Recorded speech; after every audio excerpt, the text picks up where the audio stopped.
Halo sahabat Gen, Assalamualaikum warahmatullahi wabarakatuh.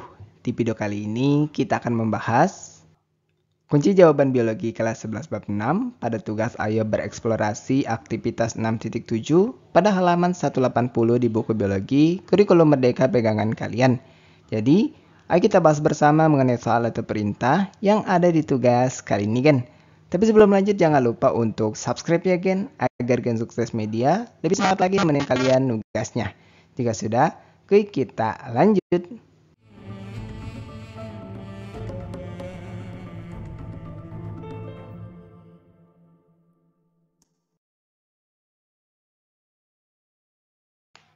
Bagian berikutnya adalah perintah atau pertanyaan yang mesti kita kerjakan pada tugas Ayo Bereksplorasi Aktivitas 6.7 ini. Kita akan membahas perintah pada kegiatan yang ada ini, Gen. Tentunya setelah kalian melakukan simulasi virtual pada link yang tertera di tugas ini. Jadi simak pembahasan setelah ini. Bagian berikutnya adalah contoh beberapa hasil simulasi yang akan kita gunakan untuk membuat skema sistematik tentang proses neurofisiologi dan pemrosesan informasi dalam sistem saraf setelah ini. Jadi simak pembahasannya, Gen. Bagian berikut ini adalah skema sistematis pada proses neurofisiologi dan pemrosesan informasi dalam sistem saraf. Pertama, terkait penerimaan rangsangan, yang mana reseptor neuron menerima neurotransmitter dari sinaps sebelumnya. Yang mana dalam hal ini variabel glutamat ini menyebabkan depolarisasi dan GABA ini menyebabkan hiperpolarisasi. Kemudian untuk potensial membran dan potensial aksi, jika depolarisasi mencapai ambang batas yang dalam hal ini plus 55 mV, potensial aksi akan terbentuk. Ion natrium masuk diikuti ion K+ keluar untuk mengembalikan potensial istirahat. Kemudian skema ketiga adalah transmisi sinaptik. Potensial aksi mencapai terminal akson memicu pelepasan neurotransmitter ke sinap.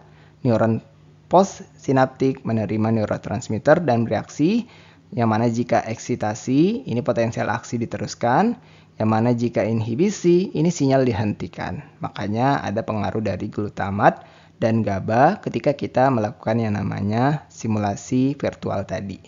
Nah, keempat, aktivitas motor neuron. Jadi neuron motorik menerima sinyal dari interneuron. Asetilkolin dilepaskan memicu kontraksi otot. Nah, kemudian ACHE menghancurkan ACH mengakhiri sinyal kontraksi. Nah, berikut ini adalah efek variabel eksperimen, yang mana ini adalah jadi variabel ketika kita memilih simulasi yang kita jalankan untuk mengetahui bagaimana proses dari neurofisiologi yang ada pada lab virtual yang telah dilakukan. Untuk glutamat tadi meningkatkan eksitasi neuron, GABA menghambat aktivitas neuron, kemudian TTX ini memblokade Na+ sehingga mencegah potensial aksi. Untuk sarin ini menghambat ACHE sehingga kontraksi otot berkelanjutan. Adapun botulinum toksin ini mencegah pelepasan ACH sehingga menyebabkan kelumpuhan otot.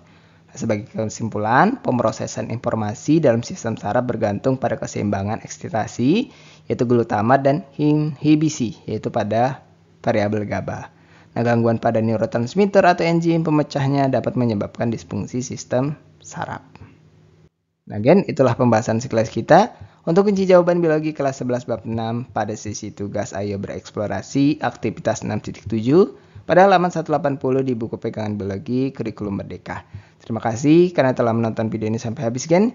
Jika dirasa video kali ini bermanfaat, jangan lupa untuk like dan subscribe ya, Gen. Sampai jumpa di video berikutnya dan wassalamualaikum warahmatullahi wabarakatuh.